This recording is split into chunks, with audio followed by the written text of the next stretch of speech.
welcome to Elevenses with Lisa. I'm so glad that you're here. In this week's episode, we're going to celebrate both your unique genealogy journey, the one that you're on yourself, that's like nobody else's, and the one that we take together here at Elevenses with Lisa. And, you know, this community that we've kind of built, I think of it like a family, has really become very vibrant.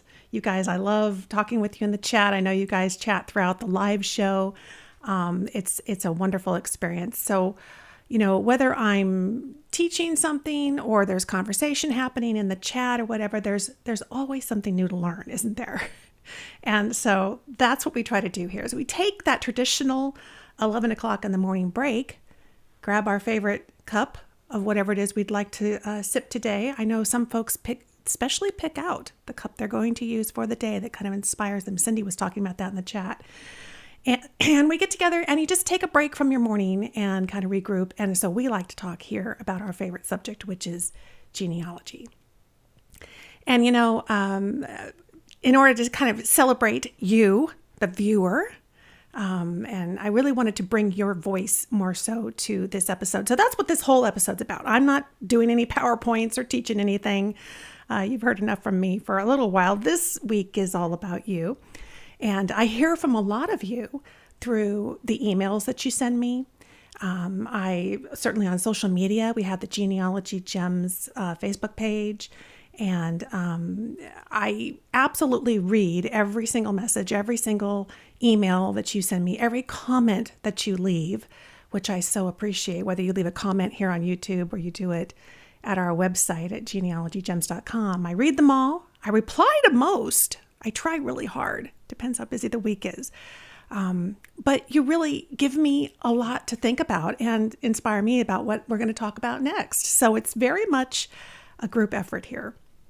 So relax, sit back, grab your cup, know that there's no heavy training today. We are really just going to get together and share stories.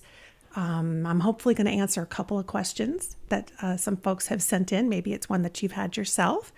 And we can pretty much talk about whatever we want to do. So let's see what you guys are talking about. Here you are in chat. Oh, thank you for turning the light off, Bill. People from Oregon and Canada. People from Oregon and Canada. I know those of you in Oregon, my gosh. Bill has his heart in Oregon. He was born in Portland, and he grew up in a little town called Roseburg. So he's definitely kept an eye on all of you guys and the fires that are happening out there, and certainly the whole West Coast is getting hit by that. And of course, so many Canadians. I love it. I love it. Hi, Nancy. You're the best. Oh, tell my kids. Okay, so, well, I have a lot of different moving parts today because there were so many different stories and things I wanted to talk about. And so I'm going to be looking at my notes some of the time to make sure that I'm staying on track. Arlene is in Smoky, Oregon, and Anne Renwick is here. And I know some folks are saying hi to her. She's here practically every week. And I just happen to have a little surprise for Anne. Oh, and Marcy's been to Roseburg several times, Bill. He loves Roseburg. I hear stories of him being a little boy and digging holes, you know, that were 50 feet deep. I don't know where he was going in Roseburg, but lots of Roseburg newspapers. And I got lots of articles about the family. Okay, well, let's jump into a couple of things here. One of I get random questions, which kind of challenge me and help me kind of make sure that I know what the heck I'm talking about. Oh, Sharon's got cousins in Roseburg. You guys are all now Bill's best friends. He's going to love it. Okay, so I got some googly questions. It was a googly question and a googly comment. And it was from Kathy Gallagher. I don't know if Kathy's here in our chat. Anne's like, OMG. Okay, so this is what Kathy wrote me. She says, and I'm hoping you guys, if you have an answer about this too, you can mention it in the chat. She says, I, like so many others, really enjoy listening to your podcast and Elevenses. Thank you. She says, I've learned a lot. I'm having trouble with one concept, so we'll see if we can help her. I have a new cousin that I learned about through DNA. I actually had one of those happen this week. It's very interesting. I'll tell you about it. She's a great detective in finding people, places, and information. And I want to find our family tree Oh, so she says, I want to have our family tree on Google Docs. Have you guys used Google Docs? It's a free service. They have Google Drive and Google Docs. We'll talk about that. She says, I want to put it on Google Docs, the tree, so that she can share the family tree and start organizing all the information with this newfound cousin. What I'm having trouble with is how to put the tree in Google Docs. Okay. She says, I can't paste from Ancestry. No, you cannot copy and paste from Ancestry. That's true. So she says, do you just use the pedigree view? Do you line them up? I just can't see how to make this large tree that she has in Google Docs and have a place to put all the documentation. I'm not sure if I'm being clear, but I really want to work with this cousin. Okay, so here's the idea, and you guys can toss in if you've done something like this as well. But so there's a key here that there's Google Docs, Google Drive. I think there's even Google One now. Okay, so think of Drive as an overall container, and Google Docs are in that. Okay, so Google Docs, they provide their version of spreadsheets and kind of Word type documents, text documents, and other types of documents. And then those documents can reside in Google Drive. But the beauty about Google Drive is that you can put other kinds of documents in it. Okay? So my thought in reading your question, Kathy, is that if I always say you have your own database. Okay, so I wouldn't create a tree and just stick it in Google Docs and say, okay, great, Google's in charge of my tree now, and all our stuff is there. Gosh, I hope nothing changes. We all know that stuff changes. We talked about that, in fact, last week. So what I would do, and I talk about this specifically in the premium video about taking control of your family tree, is I would have a genealogy database. I use Roots Magic. There's other ones out there. I would probably look for one in your case, since you've already got something on Ancestry, is I would get one that synchronizes with Ancestry. So if right now Ancestry is the only place you have your tree, you could sync that to a genealogy database. So now you've got it yourself. You've got it on your own computer. And I think that's really the safest way to go. And of course, the beauty of having it on your own computer is hopefully your computer is also backed up to the cloud. The whole kit and caboodle is backing up to the cloud. That's really important. And so now you know that's safe. Okay, but now you want to share it with this cousin.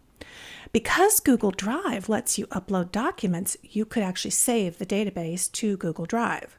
Now, I haven't done this myself, so it's very possible that there's some little glitchy thing that I don't know about, but it seems to me that you should be able to, if I had a Roots Magic database, I would say, okay, well, I'm going to save it to and put it in Google Drive, and now you can both work on it, and it can still synchronize with Ancestry. So that kind of gives you a little bit of clarity around the difference between Google Drive and Google Docs. There's other storage services as well.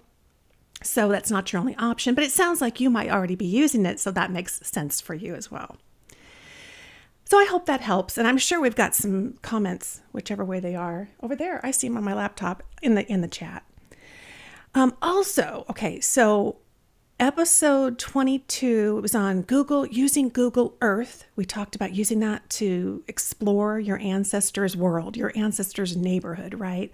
So Kathy has her googly comment. She says, by the way, I downloaded Google Earth Pro, and I've had a blast putting people on the map. My grandfather wrote a book called, I hope I don't say this too off, Passeggiata, I think is what it's called. And it's the story of his life.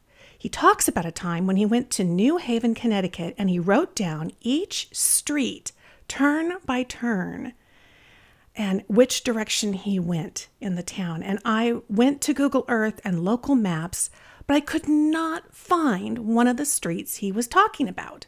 Because we know that street names change over the years and the decades. And she says, when I got the map from David Rumsey, so she went in and did exactly what we were talking about in that episode. I hope you go check it out if you haven't watched it yet. Those in the chat will tell you that we had a lot of fun in that session. So she went into Google Earth, turned on the David Rumsey historical maps in the layers panel in the gallery. The gallery is a little section in the layers panel. Turned it on. Pop up, old maps showed up, and there, she said, There was the street he talked about on the old map, just as he said. I was so excited.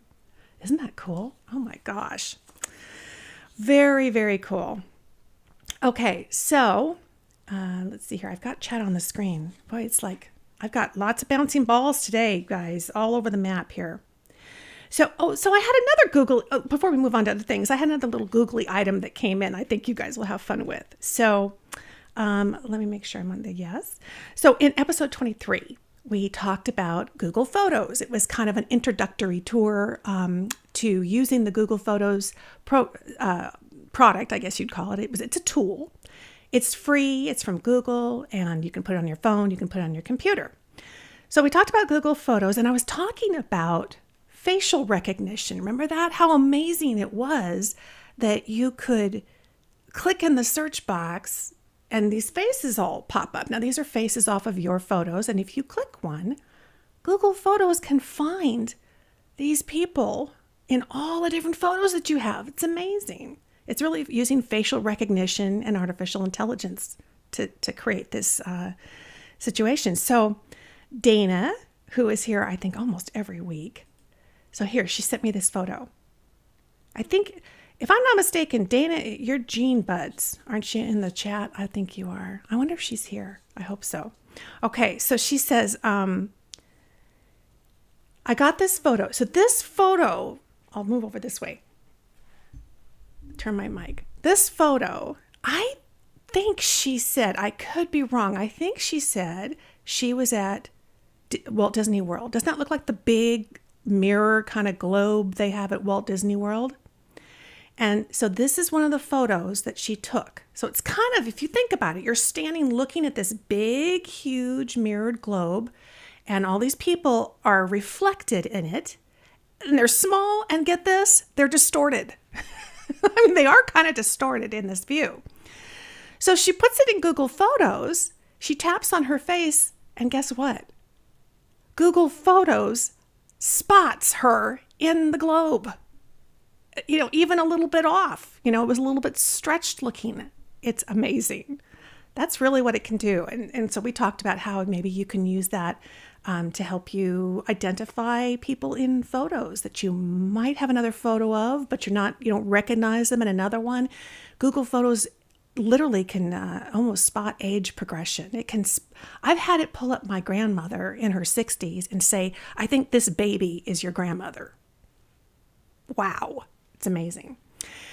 If you're a premium member, go check out the video about solving unidentified photo album cases. It's a big mouthful, but it's a fun video. And I show you very specifically how I did this, identifying people and getting Google Photos to do some of that job.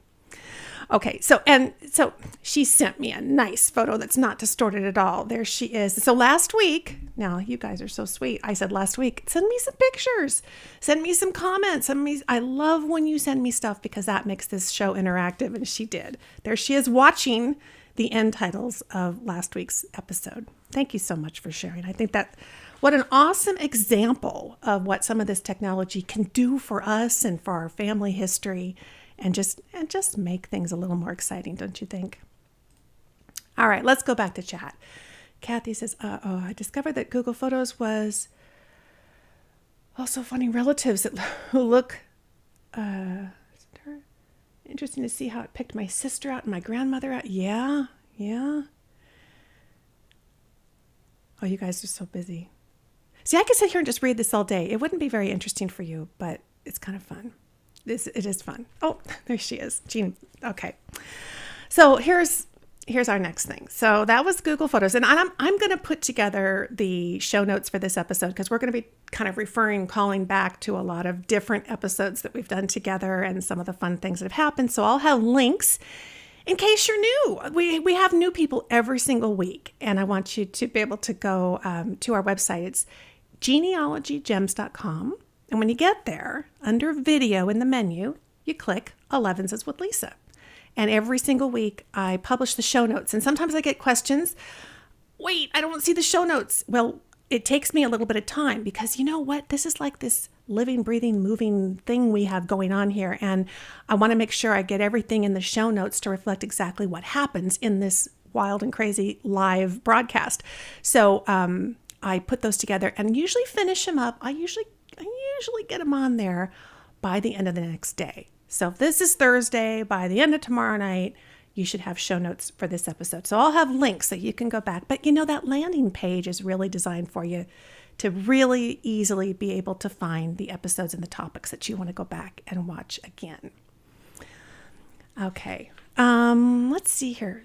So one of the fun things about my job is that I get to hear your stories. A lot of you share, gosh, you were talking about this, Lisa, and this, I just wanted to share you this little thing that happened with me and something that I found or whatever. And I love getting those. And I think I've told you guys before, hang on.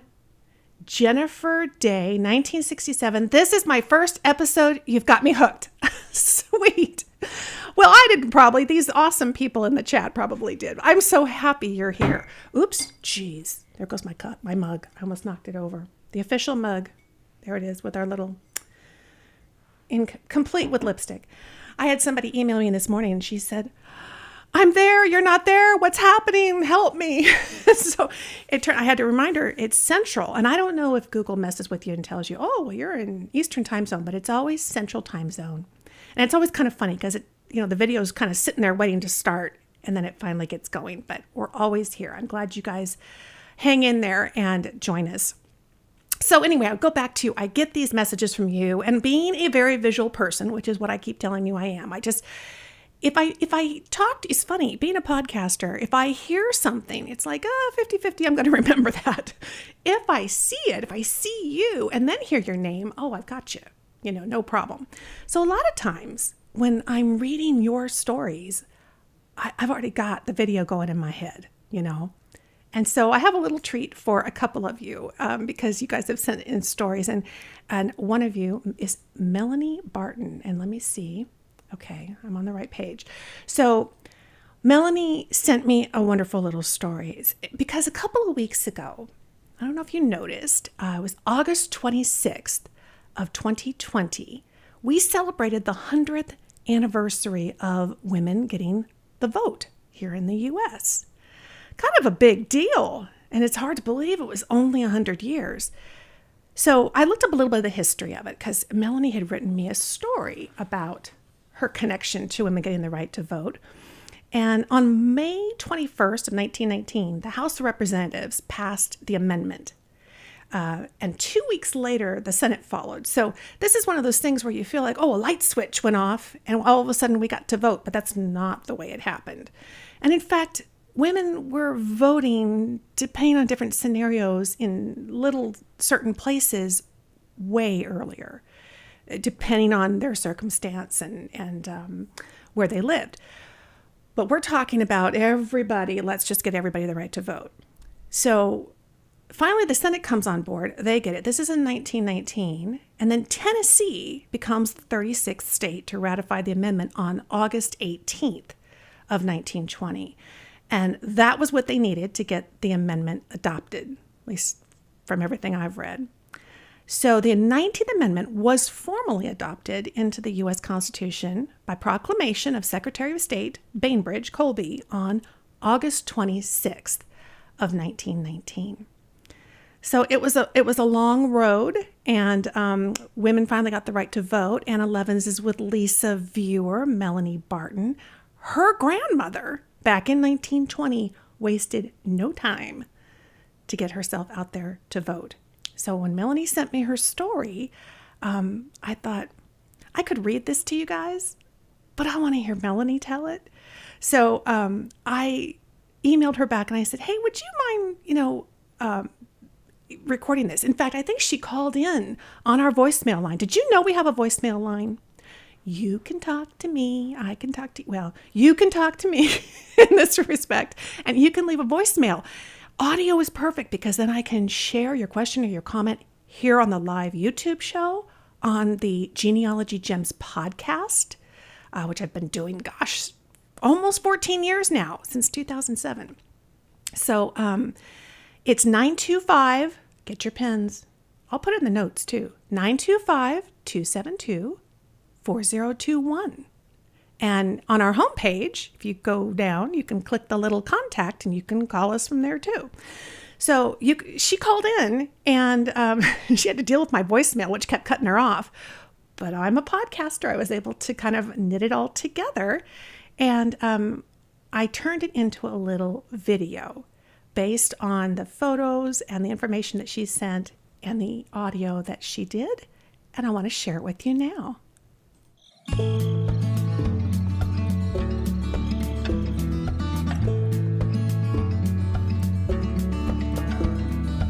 August the 27th, 1920, Faye Gibson Moulton awakened to another North Florida late summer day.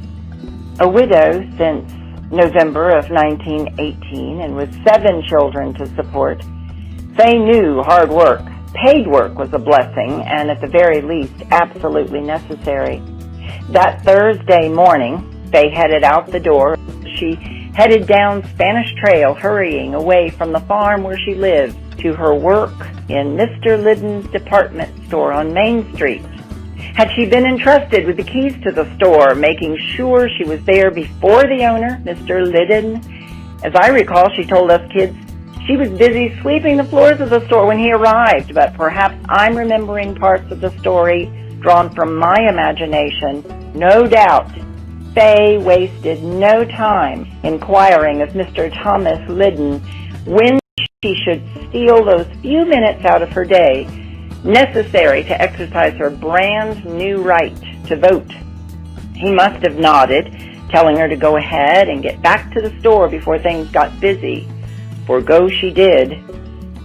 She approached that emptied can with paper ballots beside it, checked her choices for mayor and town constable, and there, that day, in the small town of Sneed, Florida, as she slid or dropped that ballot into a can, Faye Gibson Moulton made her voice heard.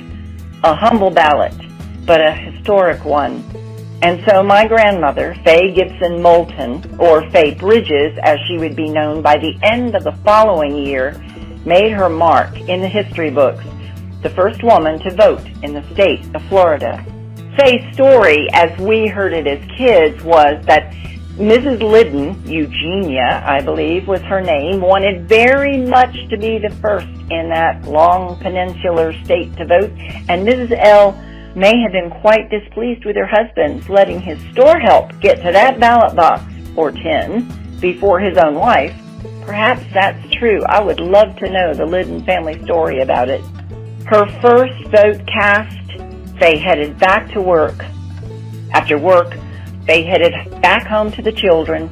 Supper was made and served as night came down. Bedtime. Alone. Another day done.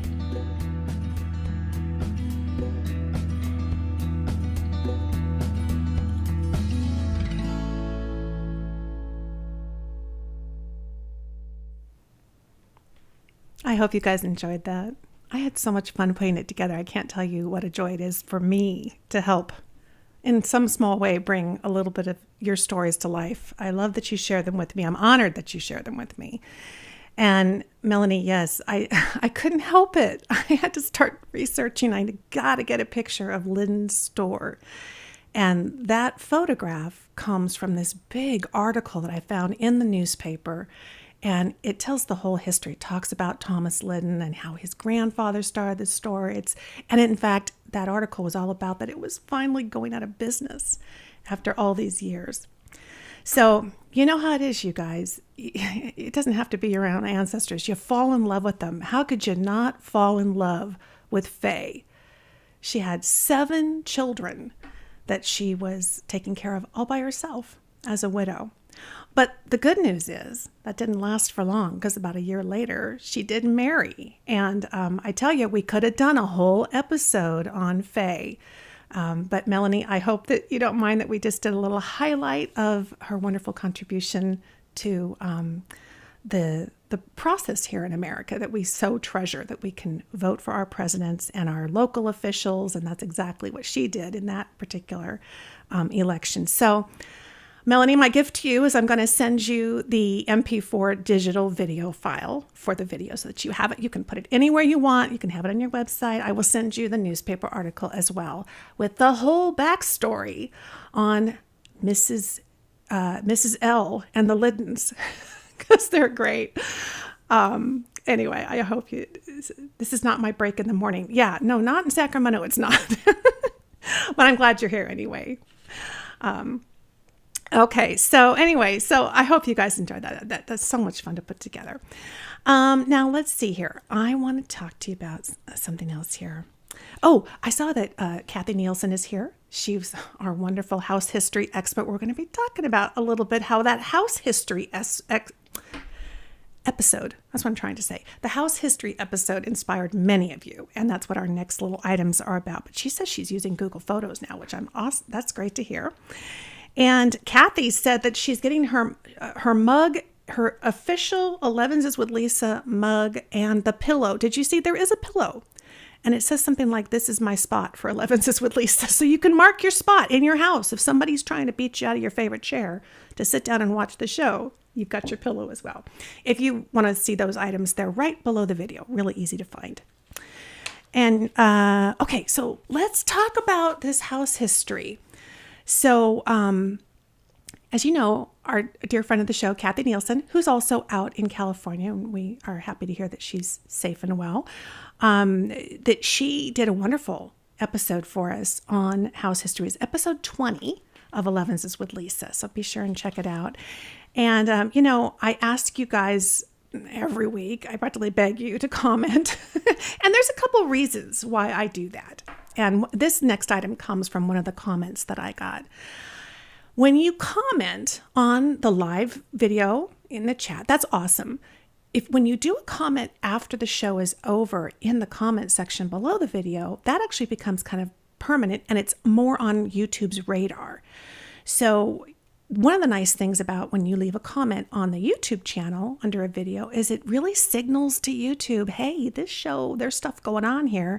This show would be worth showing to other genealogists and other people interested in these topics. So you just do me a huge favor by doing that because you're just helping to put a little bit of fuel behind getting the word out. I'm amazed at how much of the traffic for this show comes from random searches on YouTube. I mean, we have our community here, but it's so fantastic to hear that all of us can reach more people about family history by being on this show together. And YouTube will help us do that through the search engine. But the comments just make all the difference. As well as when you click the thumbs up under the video and when you subscribe to the channel, that just tells them, oh, wow, there's stuff going on here that would be worth showing to somebody else. So we're all going to be in even a better position to make a little more of a difference in the lives of other people and their family history. So it makes a big difference there. And of course, I also love understanding what it is that matters to you, what you want to hear about, and what you want to see. So leaving those comments and your questions, because I can answer them here or we can get in chat and also do it as well. Oh, Dear Haven, loved that. I know the house history episode was a big hit. We're going to have Kathy back soon. So anyway, you're helping in the comments to tell me what's resonating with you, what you want to hear more of, ideas that you have. You really help other people too when you share what you're getting from the episodes and maybe something that you've discovered on your own, and any questions that you have. It's funny how when you ask a question and you do it publicly, you really empower other people to go, oh, good, that's not just me.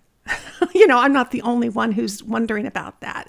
And you help give people a lot of support to know that they can go ahead and ask questions and we can get the help that we need. So you guys really, really inspire me through your comments, and I really appreciate it. Pamela Fain, I hope she's here today.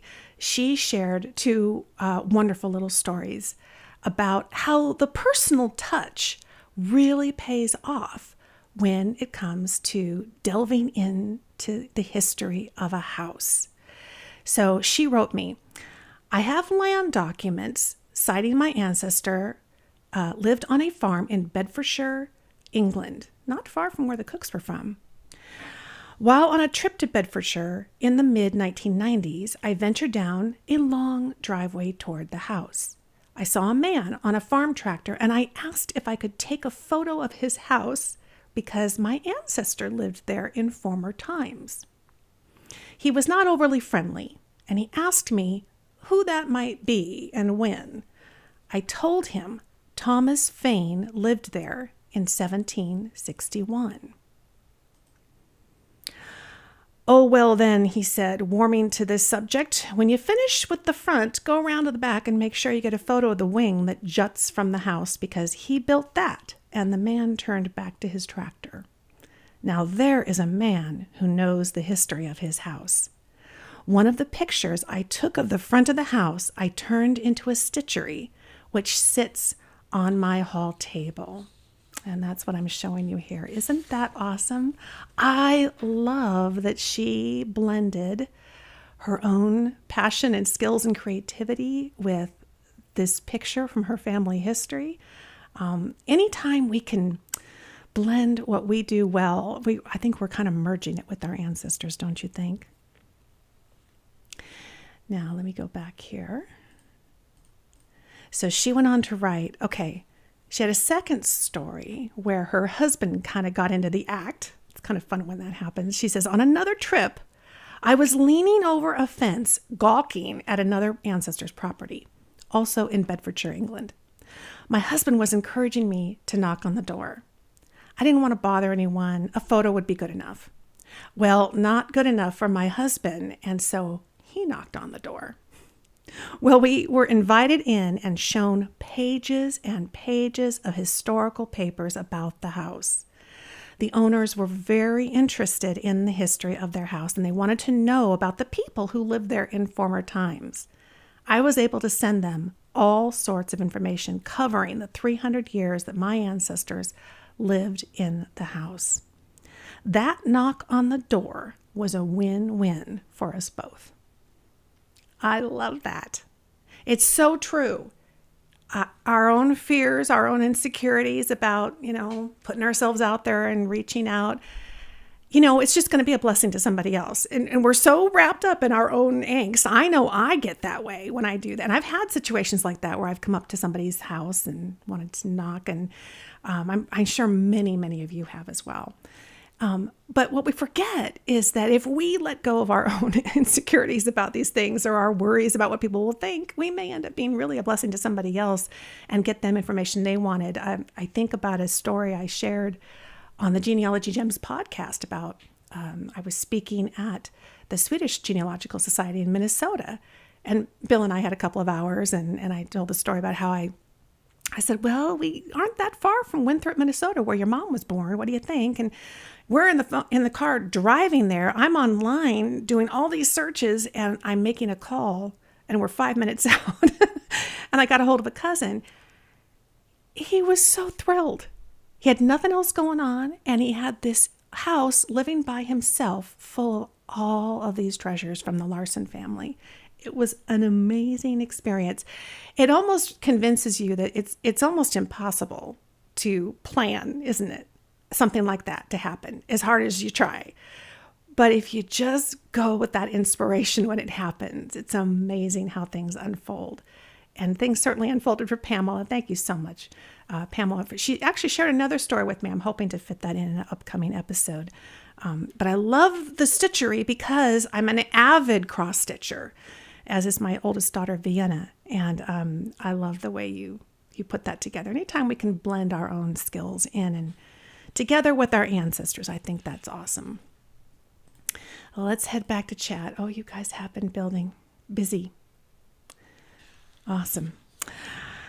So we were talking about house histories, right? And hang on, let me get this up.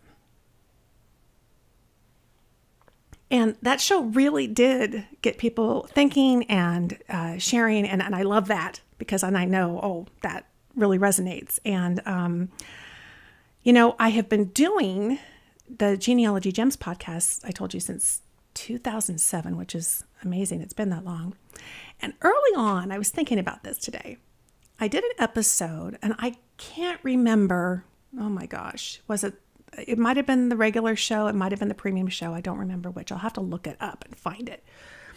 But one of the ideas I had was, it'd be really interesting, and I did this myself. Take a moment, take an afternoon, maybe after the show, and you sit down and you think about a favorite grandma or grandpa.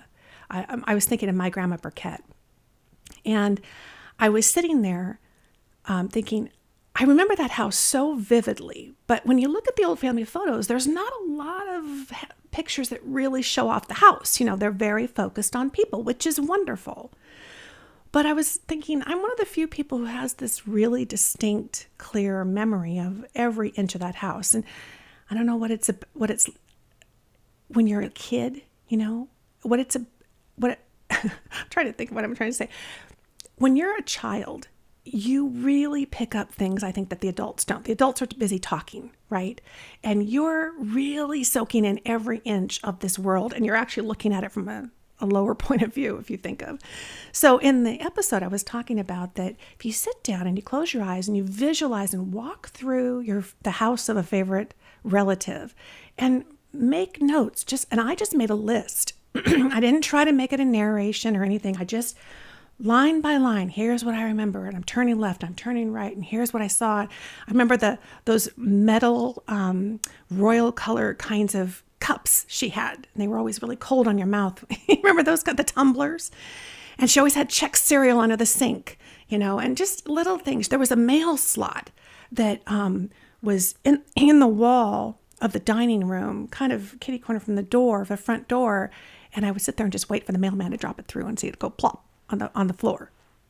So it's really a way to kind of sit down when you don't have an ability to go back to a house or to visit it again, to really kind of capture it and be able to add that to the family history.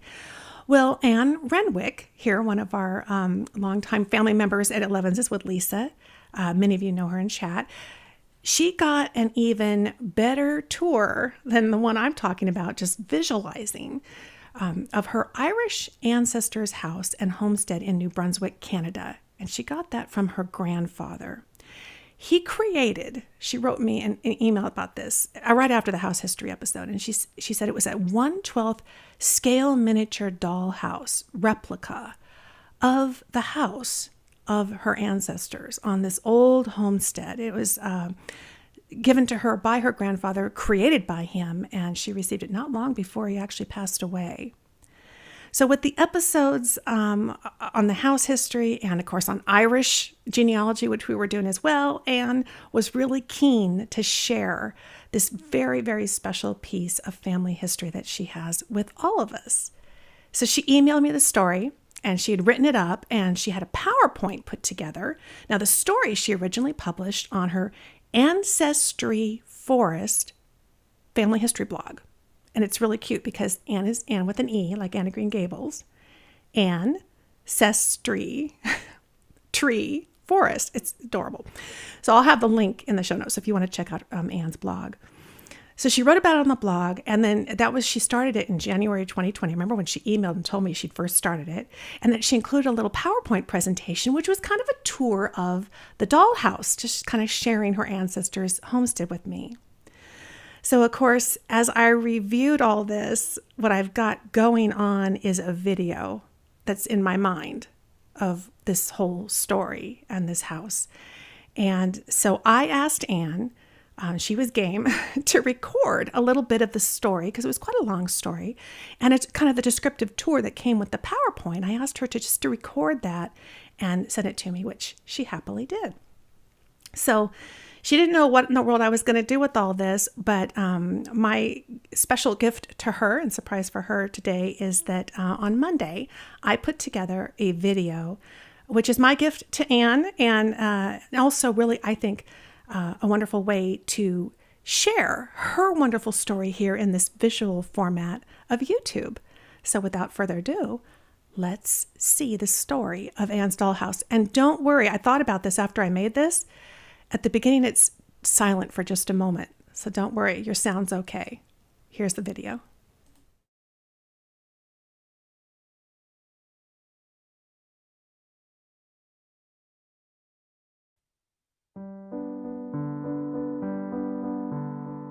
This is the story of my special dollhouse, Clover Hill. Clover Hill was my Cassidy ancestors' home near Norton, New Brunswick. The farm and home were established in the early 1800s by the first Cassidys to come from Ireland. The house is long gone, but it lives again as a 1/12 scale miniature built by Alan Robert Cassidy for me, his granddaughter. I have decorated it as if my husband and I live in it now. It is now undergoing its third redecoration. Here is a picture of the real house on the left and the dollhouse on the right. My grandfather was a carpenter, so the work that he did was meticulous on both houses. Welcome to Clover Hill. Let's do a little tour of the house. Here's the main entrance hall with the doors to the left and right as you come in. My grandfather built everything from scratch, though he took the staircase newel post in his pocket to a woodworker for carving.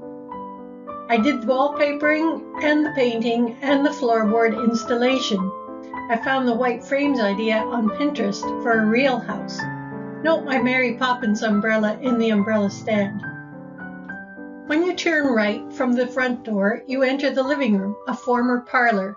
Off this is one entry to the kitchen, and just off camera to the right is my husband's office. Note our dogs, my knitting bag, my Anne of Green Gables book. It has real print inside. And on the right-hand wall is a replica of a Maud Lewis painting my father has, which he bought in Nova Scotia from the artist in 1954 for $7. This is my husband's office, just off the parlor. He is a guitar player, loves vintage radios and TVs, history and music. Note his glasses on top of the desk, as well as one of his favorite plants, a violet. On the wall above the stereo is a real painting in miniature of a Scottish landscape. Above the desk is a photo of a painting I had commissioned, showing the view from Bob's family cottage in St. Beatrix, Quebec.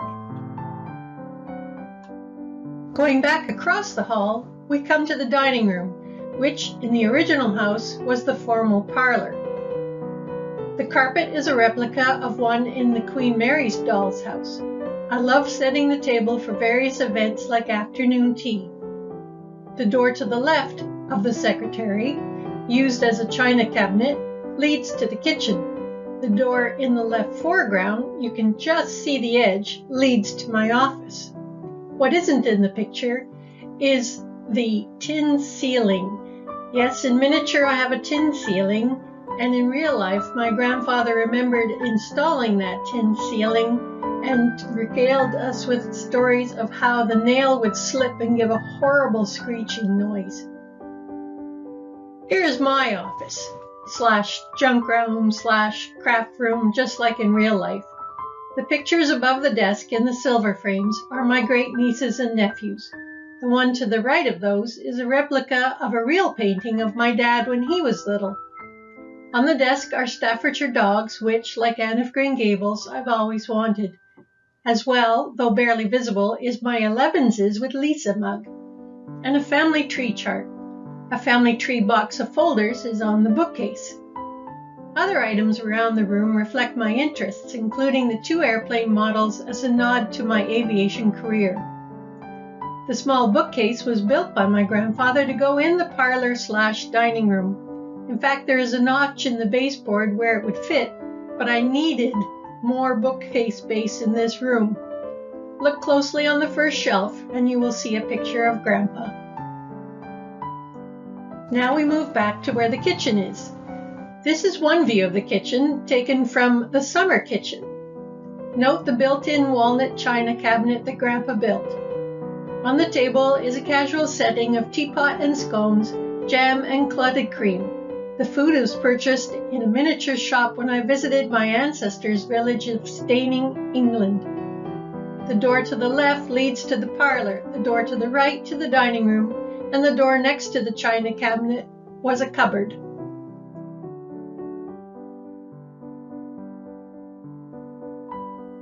Here are 2 reproductions. of two known furnishings in the real house, made for me by a Mr. Edwin Baker, a retired architect in Halifax, Nova Scotia. On the left is the star stove, which was in the summer kitchen of the house. On the right is a dresser, which still exists with some of my second cousins. Note the dovetail joints even that were put in by Mr. Baker. Back to the star stove, it all comes apart. At the top is a bread warming oven, and at the bottom it even has little grates where all the ashes would fall through. And he made a little tiny handle to go in each of the stove top plates. The house comes totally apart. The roof comes off, then the interior walls of the second floor come out, along with the stairs to the attic, and then the entire second floor comes off. The roof to the summer kitchen is removed, and the entire main floor is ready for renovation. Note the back garden off the summer kitchen to the right. The roof comes off the summer kitchen as well, and there is a special surprise inside. Here is where my grandfather signed his work with his name and his Royal Canadian Navy number. Upstairs, there are 3 bedrooms and 1 bathroom with stairs to the attic off the main bedroom. Before the modern bathroom was put in, my great-aunt kept chickens in that room. Here's an excerpt of one of the letters full of family history tidbits that were written by my grandfather to me during construction of the little house. It took him about a year, and he corresponded with me all through the process. Dear granddaughter, cheers, etc. I have 2 pictures that grandmother organized for you. No need to say where it is, we both know that well. So I will comment on the pictures, which were taken approximately 1912. There is no roof over the piazza, Latin word. Dad built the roof sometime between 1910 and 1914.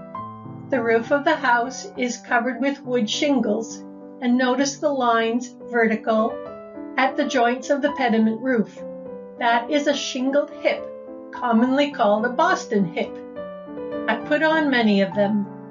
2 chimneys are indicated in both pictures. Large trees at each end of the house are willows, not weeping willows. The one on the left is the whip that Grandfather Francis Edward C. used to drive to St. John, and when he came home, it was stuck in the ground and grew into a tree. Like family history, this house is an ongoing project. Renos are continuing on the little house with the second floor next on the list. Once finished, I will be taking the house to New Brunswick for a Cassidy family reunion for everyone to see. The original Homestead property is currently owned by my cousin, a direct descendant of the first Cassidys. He is developing the land as a free retreat for our veterans, first responders, and currently serving forces. It's called Camp Cassidy.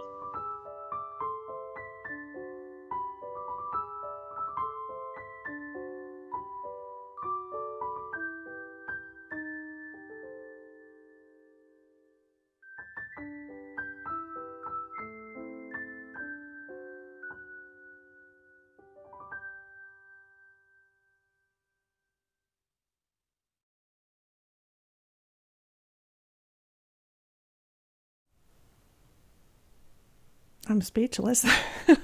I still watch it and I'm just amazed at that dollhouse. And thank you so much. You were so generous to share your story and the house with us. I think I can tell from the chat, everybody really, really enjoyed it. You know, maybe you know somebody who's tinkered with the idea of wanting to do family history and just doesn't get it. I hope all of you watching will consider sharing this episode with them. They'll get a sense of our community. They'll get a sense of the amazing inspiration and creativity and just sheer perseverance of people who do family history, and the fact that it's just such a gift to our families, and that you can bring, like Anne did and her grandfather did, your own talents and specialties to whatever it is that you want to do to express that family history. And I hope that you enjoyed the video. And my gift to you is I will be sending you the MP4 digital video so that you'll have that to keep and you can share with your family or do whatever you would like with the video. I wanted to kind of cap this one off and let you know, Anne wrote to me. She says, it took my grandfather a full year working every day to build the replicas, she said in the video. And during that time, unbeknownst to me, he was diagnosed with cancer and he died shortly after giving me the house, which is a great reminder that never wait on those inspirations and those feelings that you have about, maybe I ought to do this. We got to do it today. She says he was a loving man, a loving person, a strong believer in family heritage, a proud Canadian, honored to serve as a chief petty officer in our Navy and as a carpenter thereafter for the government. The highest praise that Alan R. Cassidy could give somebody was he is a good man, and he was definitely that. William and Jane's descendants include nurses, I'm going to choke up. Pilots, lawyers, carpenters, farmers, and an Order of Canada honoree. Their legacy touches us all and is remembered each time I look at the little house. And it sounds like lots of people are going to be looking at the little house at her family reunions and, of course, the way they're sharing the homestead with the people of their country. I think that's just wonderful. So again, you can read more from Anne, and I put a link to her blog in the chat. Looks like you guys enjoyed it. I'm so happy. Okay, well, I wanted to share this last little thing. So I want to wrap up this episode. I can't believe we're already at that point. Something really fun that was emailed to me. It's not genealogy, but it's on topic because this is Elevenses with Lisa, and it is the morning, afternoon, whatever time it is for you, tea break that we have, or whatever your favorite drink is. Over the last 25 weeks, can you believe it's been 25 episodes? Technically, I think it's 26 weeks. I took 1 week off. Who knew when we started this? 25 weeks I've shared my cups with you, all the various teacups that I have inherited in my family. You'll remember that Margaret early on shared a teacup collection that she had, I think it was from her mother, that was kind of an eclectic mix of teacups, and we soon discovered that was because at bridal showers, it was kind of a tradition for each lady to bring a different cup, which is how many of our mothers and grandmothers and great-grandmothers ended up with teacup collections that are mix and match. So every week, you share in the chat, of course, the cups that you're using and their history as well as what's in them. And this inspired Lindell Johnson, who is often here at the show in the chat. And she sent me this amazing little video. Let me show you this. Okay, you just got to check this out. So I think she probably first saw this on Instagram. I'm showing you a little excerpt of these amazing cups. So they're called mirror cups and saucers. And no matter what your passion is, I haven't seen a family tree yet, but whatever your passion is, they seem to have a cup for it. Isn't this amazing? Look at this running horse. So it's the use of mirror and the different edges that they carve into the cup or into the saucer that create the imagery. So you are inspired and have movement and can look at whatever your favorite items are. I had a feeling that a couple of you might be interested in these, so I have a URL so that it will take you to the right place to go check out the cups like this that are available. They're just amazing. And of course, whenever we share links, you know that helps support this free show, so we appreciate that you use our links. Look at that bird. Oh my gosh. So you look at the saucer and they turn it upside down and you just have no idea that's even there. And then it pops up. This one's, my daughter would love this. I love it. You guys find a lot of fun stuff. I am so happy that you take the time to share it with me. And thank you so much, Lindell, for sharing that. So like the mirror cups and saucers, I hope that Elevenses with Lisa has helped give you a little different perspective, a little different look that maybe you didn't even know was there at genealogy, at family history. There's nothing like the chance to get together and see things in fresh new ways and see what other people are doing in terms of their family history. And again, you can help us to continue this show. I would absolutely love to continue. I'm going to continue this show. And so you can help others get a look at the show, as I mentioned. Click the red subscribe button to the channel. That just is great, and that will make sure that you can find us easier because it'll be part of your YouTube experience. Put a thumbs up on the thumb down below the live video, or if you're on YouTube, whether you're watching live or you're watching the replay, click the thumbs up. That we so appreciate that. Leave a comment, whether it's here on YouTube, which is great because that really helps Google know to share the show, but also I'll read those and also over at the Genealogy Gems podcast. Tomorrow I'll have the show notes for you at the end of the day. All of these things help me continue to bring this free show to you, and I hope that you've enjoyed this one. I'm always honored that you join me, and I am going to look forward to talking to you next week. Talk to you soon.